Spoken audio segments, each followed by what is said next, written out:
Imagine being 8 years old in 1955. No iPads. No TikTok. Not even Saturday morning cartoons could compete. With the moment you cracked open the Christmas catalog, you'd sprawl out on the living room rug, a mug of Ovaltine in hand, while the pages gleamed back at you like they'd been sprinkled with magic. There were red wagons that looked like they'd roll straight out of a Norman Rockwell painting, toy trains puffing along snowy tracks, shiny Schwinn bicycles with candy-colored ribbons fluttering from the handlebars.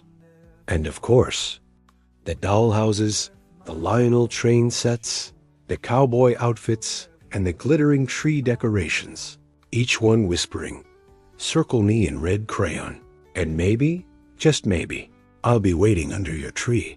The 1950s Christmas catalog, the Wish Book, as it was lovingly nicknamed, wasn't just a shopping tool. It was a cultural event. Families in suburban homes from Ohio to Oregon would gather around the kitchen table, flipping pages together.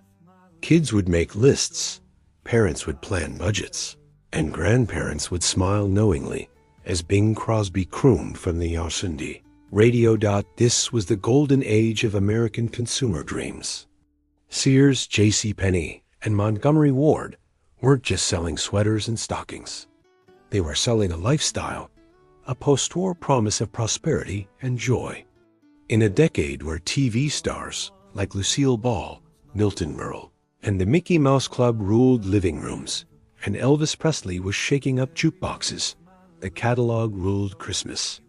It was glossy, it was glamorous, and in its pages you didn't just see products, you saw possibility.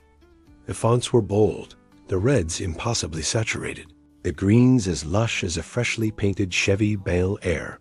You'd find snowy windows, drawn behind models dressed in their Christmas best, sipping Coca-Cola or laughing in cozy pajamas. These catalogs weren't just advertising things. They were advertising feelings, security, togetherness, the dream of a perfect mid-century holiday. It's November 1954. The postman drops a thick, glossy booklet into your mailbox. Not a bill, not a letter, but something so sacred that kids practically fought over it. The Sears Christmas Wish Book. You'd carry it inside like a treasure, slap it down on the Formica kitchen table, and flip straight to the toy section. And here's the thing, it wasn't just kids. Grown-ups devoured those pages too. Housewives would dream over the latest kitchen gadgets, Sunbeam, Mixmasters, and gleaming chrome toasters that looked like they belonged on a spaceship. Fathers would eye plaid wool jackets or new fishing rods, the kind of gear that promised a weekend of freedom. Even grandma would peek at the pages of chenille robes, perfumes, or costume jewelry sparkling under illustrated Christmas trees. These catalogs were called Wish Books for a reason. They were thicker than most magazines, packed with everything from bicycles to sewing machines. In many ways, they were the Amazon of their time. But instead of scrolling, you circled. Families would pass the catalog around with a pen or red crayon, marking their hopes, their plans, their maybe, someday dreams. And here's a fun fact. In 1957 alone, Sears distributed more than 7 million copies of its holiday catalog. That's more than the population of New York City at the time. For rural families in America, especially those living far from department stores, the catalog was a lifeline. It brought Madison Avenue glamour and downtown shopping magic right into the farmhouse kitchen. The culture of catalog dreams. For kids, the catalog was basically a holiday ritual. You'd lie on your stomach in front of the fireplace, circling cowboy hats, Lionel train sets, or Barbie's very first dream house, introduced in the late 50s. Meanwhile, your little sister might circle Betsy Wetsy dolls or the brand new Easy Bake Oven. Every circle felt like a prayer whispered to Santa himself. Post-war, America was booming. The GI Bill helped families buy suburban homes. Television was spreading.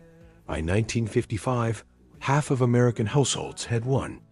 Prosperity was in the air, and catalogs reflected that optimism. They didn't just sell products, they sold lifestyle. The models in those pages always looked like picture-perfect families. Dad with his pipe, mom with her pearls, kids with pressed pajamas, all gathered around a perfectly lit tree dotted with advertising. Sure, but it was also aspiration. The 1950s catalog shaped how Americans imagined the ideal Christmas: cozy, abundant, harmonious. In the UK, similar catalog culture was spreading too, with Marks and Spencer and Littlewoods issuing their own glossy Christmas collections, showcasing tartan scarves, plum puddings, and Beatrix Potter toys. And these weren't just catalogs, they were conversation starters. Kids would flip through pages with friends and argue, would you rather have the train set or the cowboy outfit? Parents would quietly weigh prices against paychecks. In an age before online wish lists, the catalog became the common ground where hopes and reality met. Visual style. The mid-century glow. Here's where it gets really fascinating. The catalogs themselves were works of art. The color palettes were saturated in a way that feels instantly mid-century. Think fire engine reds, candy cane stripes, emerald greens, icy blues, and pops of turquoise. Everything looked brighter, shinier, newer, because that was the post-war mood. The fonts? Big, bold serif headlines, paired with playful script, evoking both elegance and fun. The layouts were carefully staged, snowy windows drawn behind the models, pine garlands draped across fireplace mantels, and always, a twinkling Christmas tree in view. And the faces? You'd see children with dimples grinning at dollhouses, couples beaming in matching sweaters, or moms in aprons that somehow looked glamorous. If Norman Rockwell had been hired by Madison Avenue, it would have looked like a 1950s Sears catalog. Even celebrities sneaked in. Catalogs didn't feature Hollywood stars directly, but the influence was obvious. Doris Day's wholesome blonde curls, Lucille Ball's playful humor, Marilyn Monroe's bombshell glamour, all echoed in the poses, hairstyles, and fashion styling of those glossy pages. And if you look closely at the toy spreads, you'll see how pop culture crept in. Cowboy outfits mirrored the TV craze of Gunsmoke and the Lone Ranger. Rock and roll influenced record players marketed to teens. Mickey Mouse watches nodded to Disney's exploding popularity. The catalogs weren't just reflecting trends, they were shaping them. The social impact of the wish book made these catalogs truly magical. Wasn't just the pretty pictures, it was their reach. By the late 1950s, millions of families relied on them, especially in rural areas where department stores were hours away. Ordering by catalog meant your child in Nebraska could have the same toys as a kid in New York City. It equalized Christmas in a way. For parents, it was practical. Flip through, order by mail, and packages would arrive just in time to hide in the closet. But emotionally, it was profound. Parents got to be magicians, making dreams come true straight from the glossy pages. And children? They treated those catalogs like sacred texts. Many still remember flipping through and dog-earing pages until they were worn thin. Some even cut out pictures to paste into scrapbooks or hang on the fridge. For decades, families saved these catalogs in boxes, their worn edges now serving as time capsules of mid-century dreams. Sticker inspiration, from pages to sheets. Now, here's where our story bends into today's sticker world. Those catalogs with their fonts, colors, and illustrations are basically ready-made sticker sheets. Imagine a page of shiny red Schwinn bicycles turned into glossy stickers, or a lineup of cowboy boots and toy pistols reimagined in vinyl. The bold typography of Sears holiday ads now inspires retro sticker lettering. The snowy window scenes translate perfectly into scrapbook embellishments. Even the paper textures, slightly yellowed, matte but glowing, echo in today's nostalgia-driven crafting. And don't forget the cultural echo. Just like kids once circled catalog pages in red crayon, today we peel and stick, decorating planners, journals, and scrapbooks. It's the same impulse, to dream, to personalize, to make the holidays our own. So what made those catalogs magical?